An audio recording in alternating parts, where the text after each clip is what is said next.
Lelaki maut ditembak memiliki 12 rekod jenayah.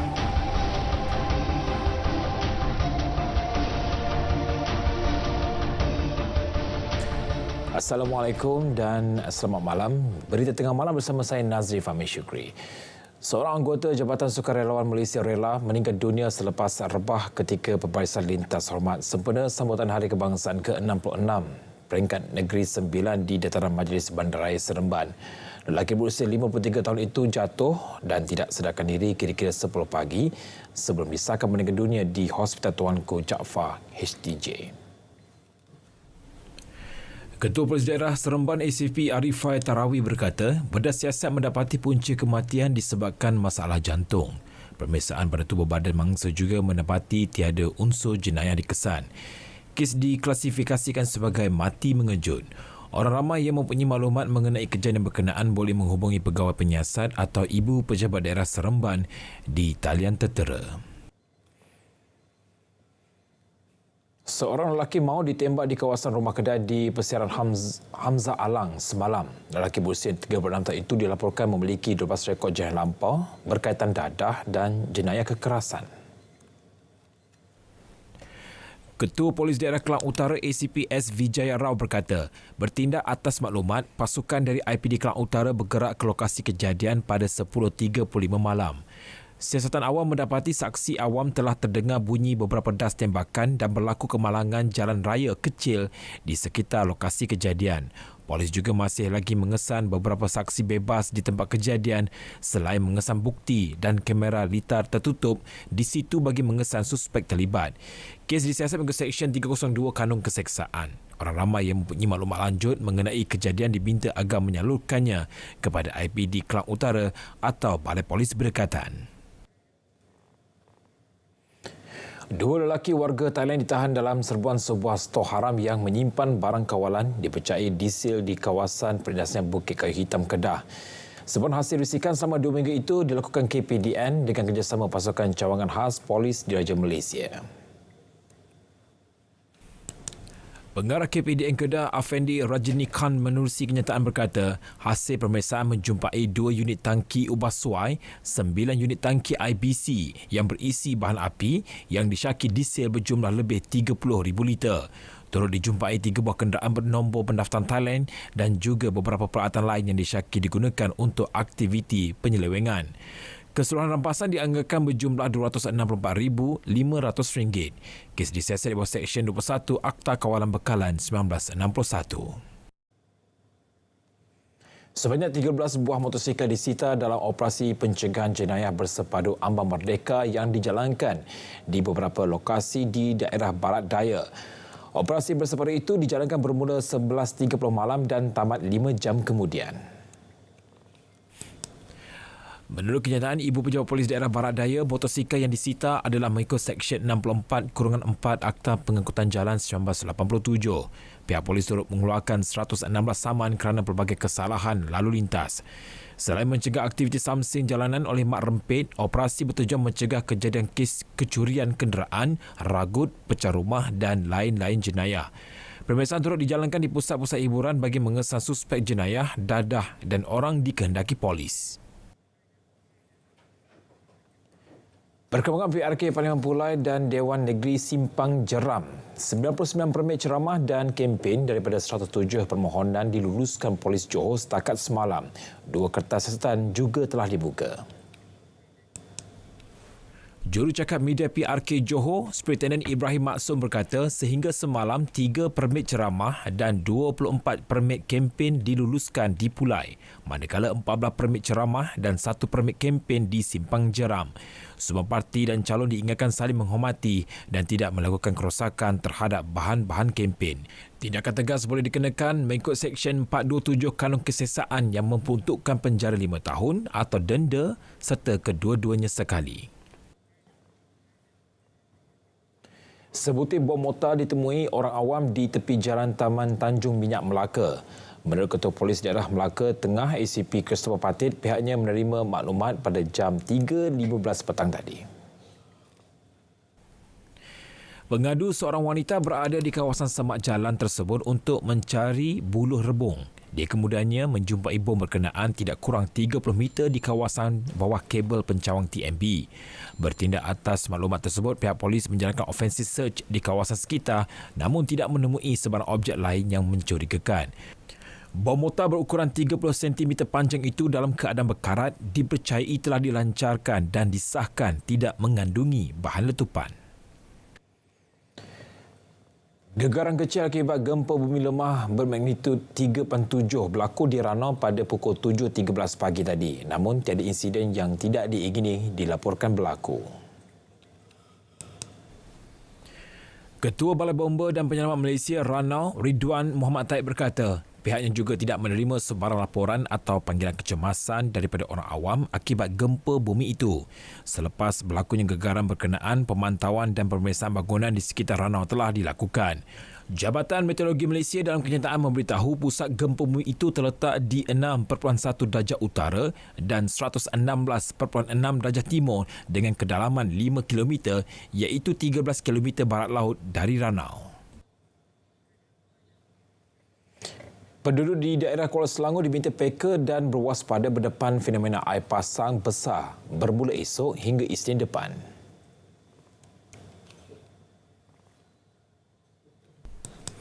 Menurut Jawatankuasa Pengurusan Bencana Daerah Kuala Selangor berkata, bacaan paras air laut dijangka meningkat sehingga 5.6 meter. Orang awam boleh membuat laporan berhubung kejadian bencana dengan menghubungi talian kecemasan di talian tertera.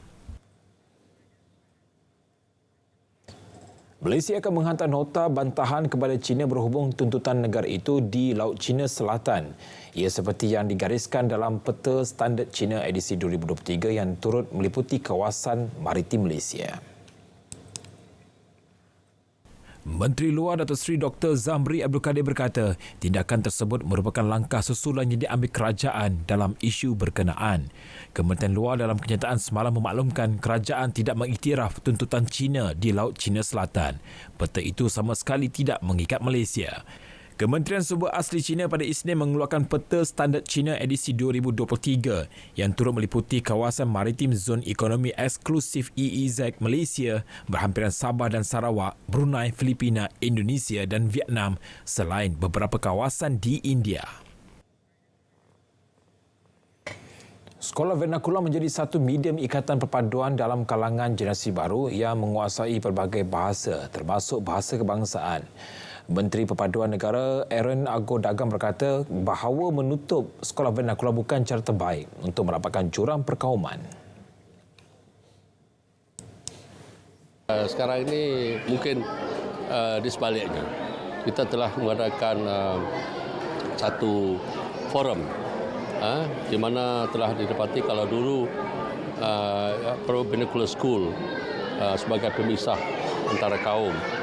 Tapi sekarang ini lepas kita mengadakan satu wacana dan forum pembahasan antara tokoh-tokoh negarawan, didapati sekolah vernacular sekarang tu memberi manfaat kepada kalau orang-orang yang bukan Cina, bukan India, especially orang Melayu, dia sekarang belajar di sekolah Cina, belajar di sekolah India.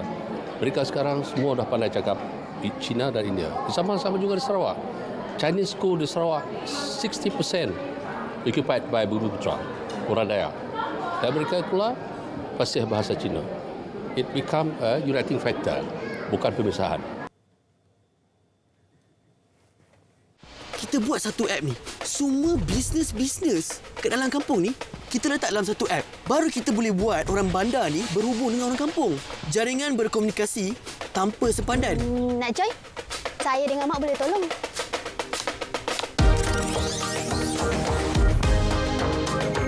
You guys ready?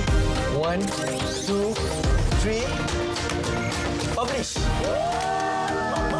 Korang! Saya letak apps kita ni dekat dalam media sosial. Diorang beli set berpantang dekat dalam apps kita. Serius ah?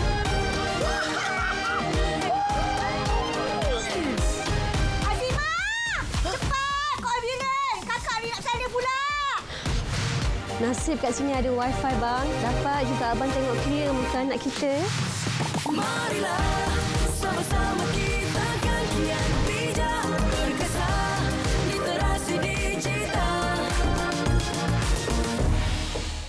Sambutan Hari Kebangsaan 2023 berlangsung meriah di Dataran Putrajaya dengan kehadiran lebih 100,000 pengunjung. Ia di-Pertuan Agong Al-Sultan Abdullah Ri'atuddin Al-Mustafa Billah Shah berangkat bersama Raja Pemaisuri Agong Tunku Azza Aminah Maimunah Iskandariah. Turut hadir Perdana Menteri dan isteri Datuk Seri Dr. Wan Azizah Wan Ismail serta Barisan Kepimpinan Negara. Seri Paduka Baginda kemudian berkenan menyempurnakan pemeriksaan kawalan kehormat utama Panji-Panji Batalion Pertama Regimen Askar Melayu Diraja. Perbarisan dan perarakan kontijen kenegaraan melibatkan lebih 17,000 peserta, lebih 100 ekor haiwan dalam perkhidmatan, juga 505 aset darat dan udara. Turut mencuri tumpuan pancaragam, perarakan kenderaan berhias dan aset-aset agensi pertahanan. Sebelum berangkat pulang, Al-Sultan Abdullah dan Tunku Azizah Aminah sempat meluangkan masa bersama peserta perbarisan dan pengunjung.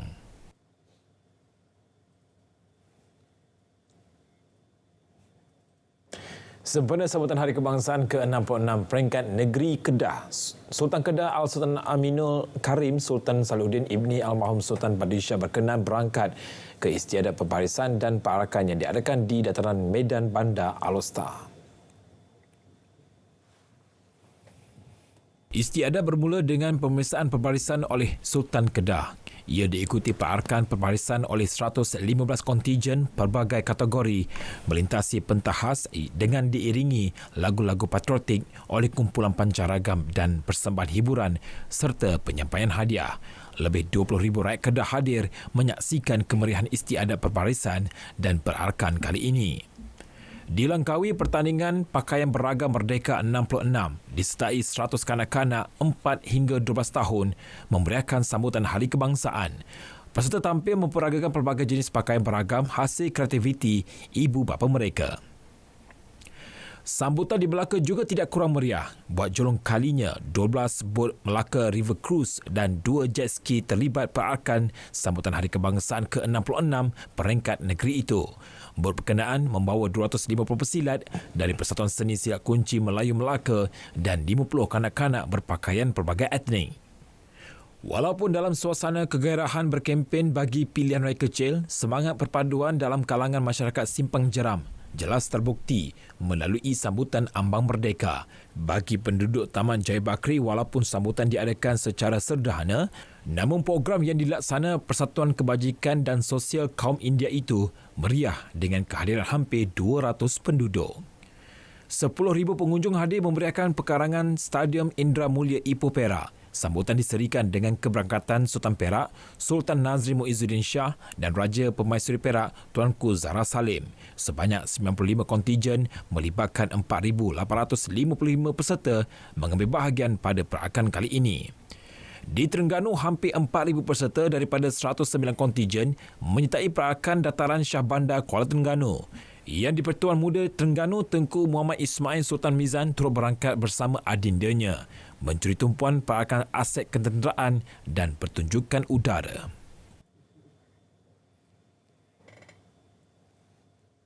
Di Perlis, sambutan Hari Kebangsaan juga dimeriahkan dengan penganjuran program Derma Darah. Program menyasarkan kutipan 66 paket darah sebagai simbolik 66 tahun kemerdekaan negara. Nama berikutan sambutannya memberansangkan 86 paket darah berjaya dikumpul. Inisiatif dilaksana berikutan purata 800 paket darah diperlukan setiap bulan di Hospital Tuanku Fauziah. Program sebegini memberi peluang kepada mana-mana penderma yang layak untuk tampil menderma serta menjadikannya sebagai salah satu sumbangan kepada yang memerlukan bekalan darah. Sebanyak 66 hadiah mesti turut disediakan kepada penderma terawal. Program My Derma Darah Be a Hero dianjurkan UMNO bahagian Kangar dan diselarakan oleh Pergerakan Putih UMNO bahagian Kangar. Mulai hari ini, rakyat Malaysia layak melanggan pakej 5G Rahmah dengan spesifikasi asas pelan data melibatkan telefon pintar berharga tidak melebihi RM240. Pakej turut menawarkan pelan pasca bayar serendah RM60 sebulan. Menteri Komunikasi dan Digital Fahmi Fadzil berkata, penjawat awam juga akan mendapat ribat RM10 sebulan untuk tempoh 12 bulan bagi pakej pasca bayar bernilai RM60 dan ke atas mulai 16 September. Bagi menghargai pengamal media, beliau mengumumkan ribat pengecualian sebulan. Tugas media, pengamal media yang mempunyai kad perakuan media, bil anda untuk bulan September tidak perlu dibayar. Jadi insya-Allah ada beberapa perkara lagi yang akan diusahakan untuk rakan-rakan media oleh saya dan pasukan.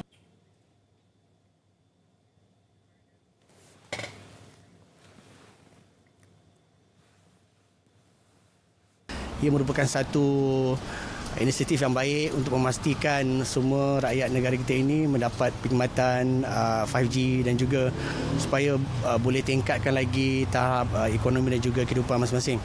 Dan saya juga, saya merupakan seorang rakyat kerajaan dan saya juga merupakan seorang pengguna kepada pakej Rahmah tersebut. 5G punya pakej sekarang ramah, SIM card ramah, jadi harga pun murah, coverage dia pun bagus dan juga dia punya data limit dia pun tinggi. Jadi kepada mereka yang khususnya golongan B40 memang berbaloi dan juga sangat bermanfaat lah. Sekarang ini saya dah guna pakej Rahmah 5G ni, dia memang bagus lah kan, untuk especially untuk kalangan B40. Dia memang mantap dan coverage dia pun bagus juga. Saya ingin mengucapkan ribuan terima kasih kepada Kerajaan Madani kita telah memberikan pakej Rahmah 5G kepada rakyat Malaysia, khususnya dekat semua golongan B40 yang termasuk pelajar dan mereka-mereka yang memerlukan coverage yang sebegini. Dengan mengadakan coverage 5G ini, dia akan memudahkan rakyat Malaysia untuk berurusan. Yang di-Pertuan Agong Al-Sultan Abdullah Riayatuddin Al-Mustafa Billah Shah dan Raja Permaisuri Agong Tunku Azizah Aminah Maimunah Iskandariah hari ini berkenan berangkat ke Majlis Santapan Petang Wira Polis Diraja Malaysia PDRM bersama waris dan rakan seperjuangan PDRM yang terlibat dalam peristiwa pertempuran Dilhadatus Sabah. Berlangsung di Istana Negara, majlis itu dihadiri balu dan waris 8 wira anggota PDRM yang terkorban dan turut disertai kira-kira 30 anggota PDRM yang terlibat dalam pertempuran itu. Menerusi majlis tersebut, Seri Paduka Baginda turut berkenan menyampaikan sumbangan dan beramah mesra bersama waris dan anggota terlibat. Al-Sultan Abdullah dan Tunku Azizah sebelum ini dirakam sebab ketika menyaksikan persembahan pantomin bertajuk Obdaulat Kampung Si Munul bersempena sambutan Hari Pahlawan 2023 pada 31 Julai lepas. Masa hadapan kita bergantung kepada betapa eratnya pelbagai kaum boleh hidup secara harmoni dan bekerjasama. Ungkapan bapa kemerdekaan ini kekal relevan dan telah menginspirasikan penubuhan Projek 57, sebuah inisiatif keusahawanan sosial. Mesej utamanya membina masa depan lebih baik menerusi mesej perpaduan. Asni Fatih Anwar ada laporannya.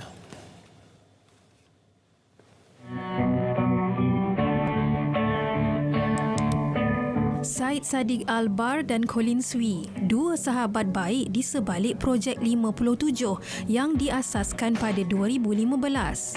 Bermula atas dasar perpaduan dan patriotisme, kini usaha murni itu bercambah kepada pemerkasaan golongan belia, terutamanya dari kaum orang asli. Kita tubuhkan satu perusahaan sosial yang memang spesifik untuk ada impact kat dalam negara. Ya. Jadi kita adakan projek Unity Ribbon. So itu ribbon perpaduan. Unity Ribbon ni, semua ribbon kita dibuat oleh orang asli. Untuk setiap ribbon dia mendapat upah untuk buat ribbon. Bila kita jual ribbon tu pula 100% daripada kita punya keuntungan kita masukkan balik ke dalam program-program yang akan membantu orang asli. Setakat ini, lebih 400,000 reben perpaduan bermotifkan jalur gemilang telah terjual dengan menjana pulangan berjumlah RM200,000. Daripada aspek pembelajaran, syarikat kami telah diberikan 15 beasiswa untuk orang asli, belia orang asli untuk melanjutkan dia punya pelajaran. So dalam program kami ada yang belum ada SPM, sekarang dah ada SPM, tak tahu yang dia ada kebolehan untuk buat ijazah, dia sekarang dah graduate. Sekarang dia orang hendak balik ke kampung mereka dan bila dia balik ke sana, sekarang kita ada peluang untuk bina sekolah dan untuk mereka jadi guru di sana. Itu satu-satunya yang kita rasa untuk masa depan ada impact lah kepada yang kampung atau golongan orang asli. Bersama rakan strategiknya, Projek 57 baru-baru ini telah membina sekolah untuk komuniti orang asli di Gua Musang, Kelantan. Pendaftaran pertama akan melibatkan 25 kanak-kanak berusia 5 hingga 6 tahun pada Januari 2024. Mesej perpaduan yang disampaikan oleh Projek 57 ini wajar dijadikan inspirasi oleh seluruh rakyat Malaysia dan ia juga menjadi bukti bahawa ada pelbagai cara untuk manifestasikan rasa cinta anda kepada negara. Asnifatin Anwar, Berita RTM.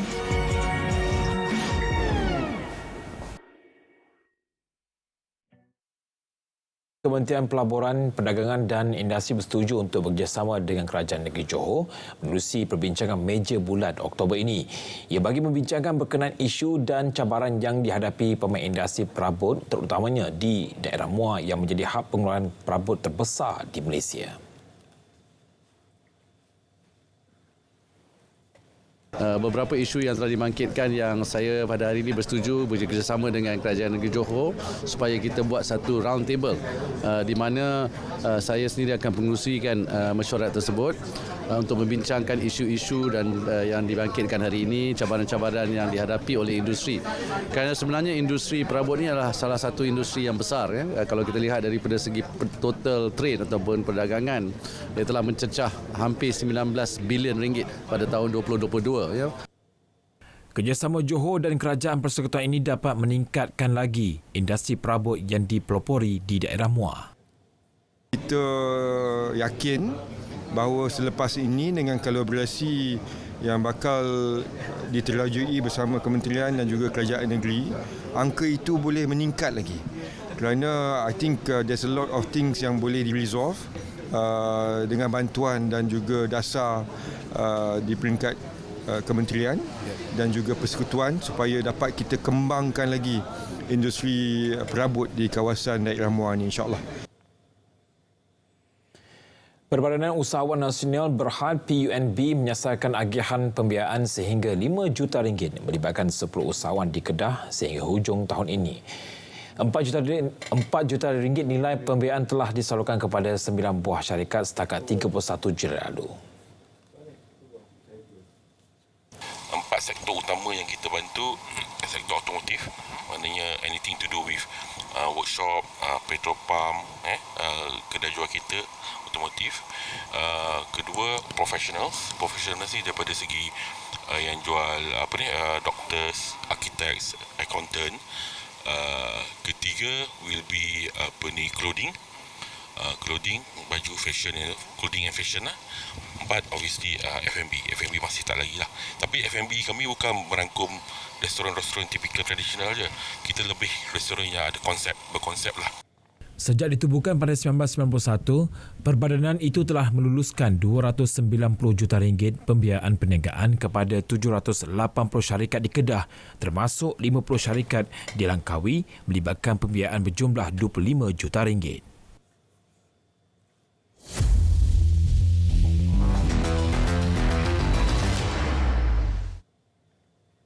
Menjelang aksi Persahabatan Antarabangsa Tier 1 menentang Syria dan China di Chengdu, China pada September ini, pemain sayap sensasi negara Muhammad Faisal Abdul Halim akui beliau kini semakin bersemangat untuk mengharungi 2 aksi penting tersebut. Beliau yang kembali menyertai skuad Harimau Malaya selepas bergantungan selama sebulan dalam saingan Liga Malaysia turut bertekad memberikan persembahan terbaik bersama pasukan kebangsaan. Memang satu rezeki juga saya diberikan kekuatan daripada ahli keluarga saya dan juga rakan-rakan saya di Selangor dan rakyat Malaysia juga yang banyak yang menyokong saya. Alhamdulillah saya akan buat yang terbaik. saya akan buktikan dan saya mampu buat. Muhammad Faisal yang juga dikenali sebagai Miki sebelum ini dikenakan hukuman pergantungan selama sebulan oleh Jawatankuasa Tata Tertib Persatuan Bersurat Malaysia FAM susulan kenyataannya ketika sesi temu ramah media selepas aksi Liga Super menentang Sabah FC pada April lepas. Dalam pada itu, penjaga gol skuad Harimau Malaya Syahna Hazmi mengakui semua poin telah bersedia sepenuhnya untuk aksi di Chengdu, China. Jelas beliau cabaran kali ini lebih hebat kerana perlu menentang pasukan yang mempunyai ranking lebih baik. Penjaga gol Johor Darul Takzim JDT itu turut yakin rakan sepasukan akan memberikan komitmen yang terbaik untuk memastikan pasukan mampu meraih keputusan membanggakan. Semua player bersedia sebab macam saya cakap tadi, sebagai player kita kena bagi komitmen yang lebih daripada anak besar, fokus lebih daripada anak besar di setiap game. Tak kira tim mana pun kita kena lawan dan kita kena hadapi semua itu. Ketika ini Syria mengundi ranking ke-89 dunia, manakala China berada di kedudukan ke-78. Malaysia dijadual menentang Syria pada 6 September dan China 3 hari berikutnya. Kehangatan kejohanan Pesta Bola Merdeka 2023 kini makin dirasai. Menurut Setiausaha Agung FM Nur Azman Rahman, ketika ini hampir 400 tiket perlawanan tersebut telah pun terjual dan angka itu akan terus meningkat. Setakat ni jualan tiket kita yang kita menjual tiket combo dalam 300 lebih. 300 dalam dekat-dekat 400. Tapi insya-Allah selepas pelancaran ni mungkin akan bertambah sampailah hari 13 Oktober. Beliau berkata demikian pada majlis pelancaran Pesta Bola Merdeka 2023 hari ini. Skuad Harimau Malaya akan berdepan India dalam aksi pertama Pesta Bola Merdeka 2023 pada 13 Oktober ini di Stadium Nasional Bukit Jalil.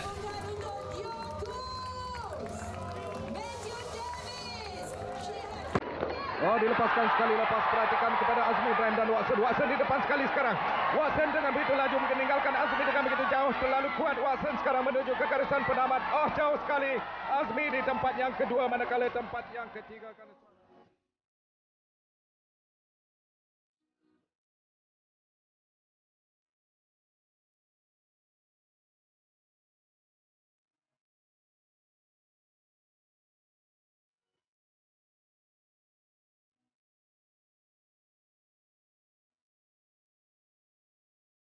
Malaysia Madani, tekad perpaduan, penuhi harapan.